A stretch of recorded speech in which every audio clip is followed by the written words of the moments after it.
My friends, two empty chairs at the top of the Central Military Commission in Beijing reveal a process of tactical exhaustion that most Western agencies took months to decipher. In January 2026, without any fanfare in diplomatic channels, the Chinese regime confirmed the permanent removal of Generals Liu Zhenli and Zhang Yuxia. They were at the top of the country's defense planning. They were Xi Jinping's right-hand men. And this move consolidates a series of deep purges. Between 2022 and the beginning of this year, it removed more than 100 high-ranking officers and dozens of three-star commanders from operational bases. The army that builds the most warships on the planet is eliminating its own tactical brains by political decree. Look at the level of contradiction that hides behind this wall of propaganda. Because precisely at the time when Beijing is trying to project maximum force in the Western Pacific, the civilian leadership decides to shatter the structure that should support the burden of real combat. This is very serious because the practical result of this internal persecution is not the emergence of a more efficient armed force. It's the birth of the porcelain dragon. Yes! A structure that appears massive, armored, and intimidating on the outside, but has become completely hollow, fragile, and brittle on the inside. Because its true sinews were removed by the strokes of Xi Jinping's state paranoia. Yes, my friends, the dictator set strict goals in his schedule, establishing the year 2020 for the mechanization of the ground forces. 2036 for technological modernization, and the centenary of 2049 to achieve the status of an unbeatable military power. But by guiding the management of the barracks through fear of insubordination, he removed the muscles that supported the body of the army. The elimination of these men hides a silent strategic rift that involves the immediate plans for the invasion of the continent. Pay attention to this because I'm going to reveal what's really happening inside China. And why won't China become the world's greatest military and economic power, surpassing the United States?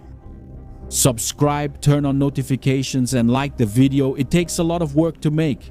The tactical memory loss that China suffered with these decisions destroys decades of practical learning that no amount of money can replace in the manuals overnight. The bureaucratic purge had already claimed some heavy heads in recent months, like General Wei Feng, former Minister of Defense and historic chief of the nuclear rocket force.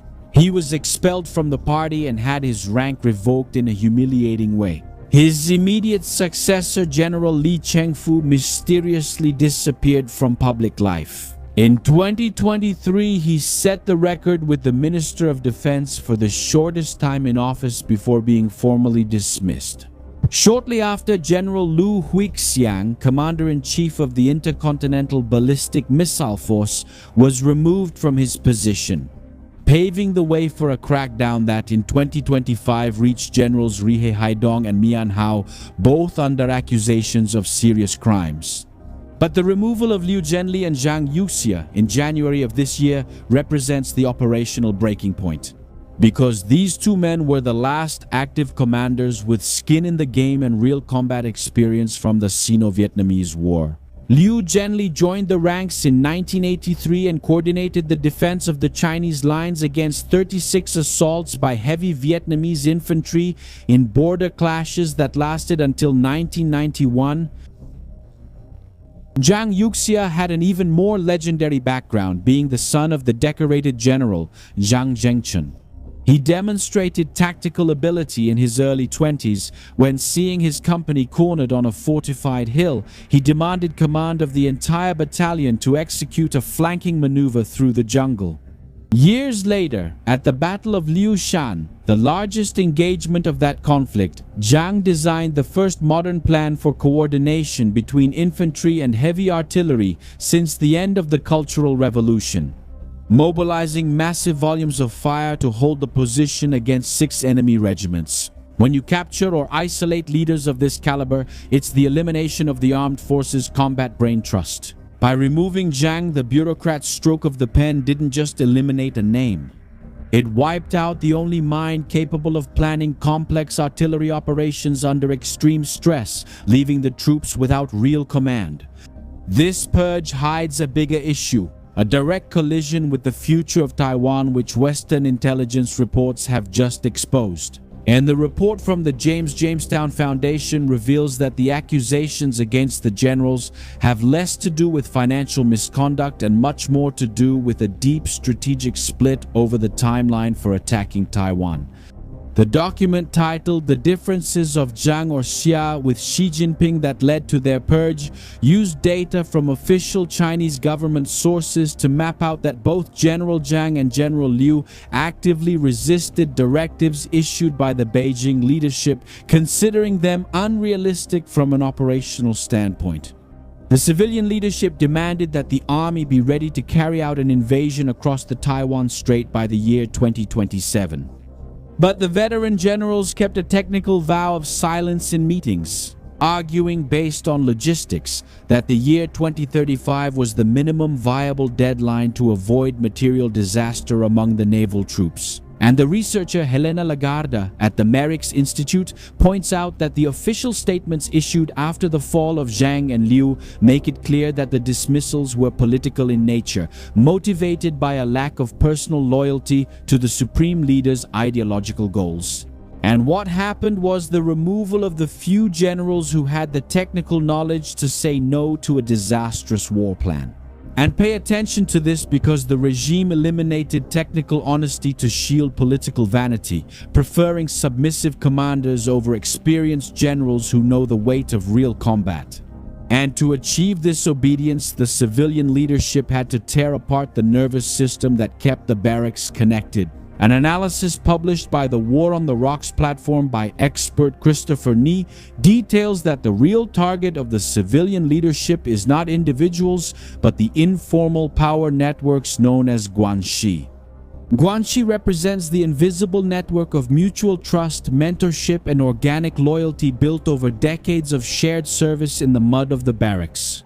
On paper, any organizational chart drawn by bureaucrats works, but when chaos begins, it's Guanxi that makes the structure work. This means that if a commander faces bureaucratic gridlock or a lack of supplies, he doesn't send a formal memo and wait weeks for civilian approval. He activates his network of contacts, calls an old colleague in logistics, and solves the ammunition crisis in minutes.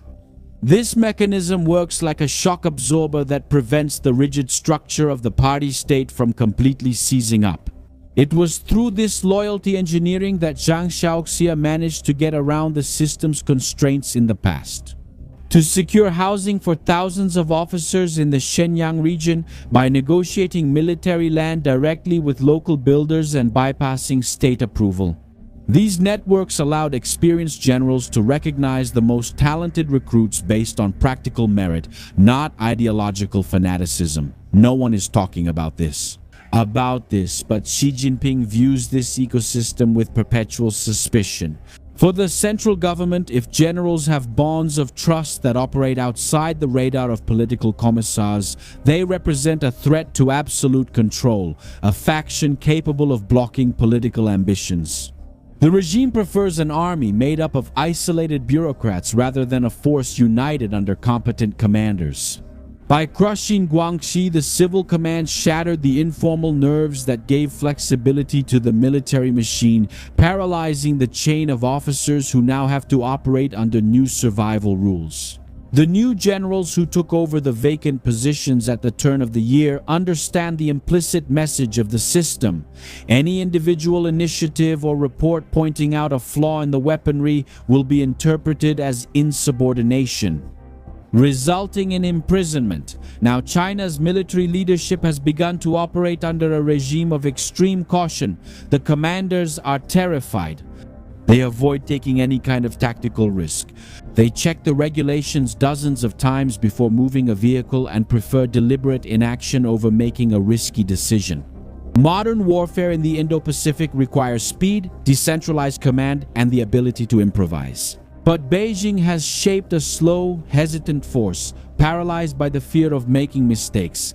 Is this the eternal bureaucracy of the communists? Yes, they love bureaucracy. It's bureaucracy that allows them to maintain maximum control over the structure. And as the armed forces become superficially more disciplined, they become less honest. Reports about failures and logistical readiness bottlenecks are doctored before they go up the chain of command. No one dares to tell the supreme leader that he has no clothes, that the fleet isn't ready for an amphibious assault, or that the missile systems have failed. Yes, my friends, and we've seen them fail in Venezuela, in Cuba, and in Iran. Miserably, the regime eliminated expert voices and surrounded itself with professional flatterers who report only theoretical victories in simulated exercises. Yes, my friends, this misinformation sets the stage for the biggest miscalculation in the recent history of the Taiwan Strait. Because if the new officers are sure that the divisions are ready, the order to attack will be given based on a mirage. The beginning of this conflict would not be a quick victory. It would become the spark for a catastrophic global conflagration against a wall that the porcelain dragon no longer has the strength to withstand. And interestingly, the same thing happened with Vladimir Putin in Ukraine. Well, Vlad, we're going to win in a few days. We're going to take the capital and move on to Europe. More than 4 years have passed and Putin hasn't made any progress. Why? Surrounded by flatterers. My friends, the cards have been dealt, and the physics of power shows that the regime chose to cripple its own military, at the risk of seeing its leadership challenged by experienced generals. And you don't see that on Angelica or on Luciano Huck's show on Globo. Now we've seen the purge of the nuclear missile leadership, the isolation of veteran generals, and the paralysis caused by the culture of fear in the command rooms. The technical verdict on this scenario of structural breakdown is now open for your assessment. Come with me. On one hand, Beijing's radical centralization can be interpreted as a calculated maneuver to unify absolute political command before a test of strength against the West, which would represent a strategy of purification. On the other hand, the destruction of real military competence to shield the leader's personal power. It exposes a severe internal weakness, indicating that the regime operates in a state of deep political desperation and fears its own barracks more than external threats. Well, dictators have always feared their own armies. Now you're going to write your keyword in the comments: strategy or desperation. I'm going to analyze each answer to separate the real analysts from the armchair guessers. The international scenario has crossed the point of no return behind the scenes, and the mainstream media keeps delivering only the surface of a simplified narrative. And for those who seek to understand high security movements and have access to raw reports before the global system faces the next bottleneck, open networks are not safe. That's why we maintain our intelligence bunker. This is not a commercial channel, but a digital security solution where more than 3,000 elite analysts dissect military data in real time without censorship filters. Access is available through the QR code on your screen, in the first pinned comment, and in the description. Secure your place in this elite community before our access becomes restricted. My friends, our analysts over there fund the truth that we bring here. And if your goal is to shield your family against the social engineering that tries to undermine the values of our traditional culture, check out our exclusive channel with show and movie recommendations. An independent curation made for you to watch with the ones you love. With high-quality productions completely free from woke culture and without ideological indoctrination. Stop wasting time on Netflix or Amazon, spending over an hour just to find a movie, and in the end, it's a big disappointment. Well, we did that for you with tips so you can just sit on the couch and enjoy. So the link is in the description, in the first pinned comment, and also in the card that appears on your video. And we're also launching a really cool podcast. I'm there on our series and movies channel with Dara, where we're bringing you a really cool TV show recommendation. It's hardcore, guys. It's melting woke culture. If you want to check it out, come to our channel. Now for the best part of our video, subscribe to the channel, turn on the notification bell, and leave a like. Blend your mind. I'm Shimon Oliveira, and I'll see you in the next video. See you then.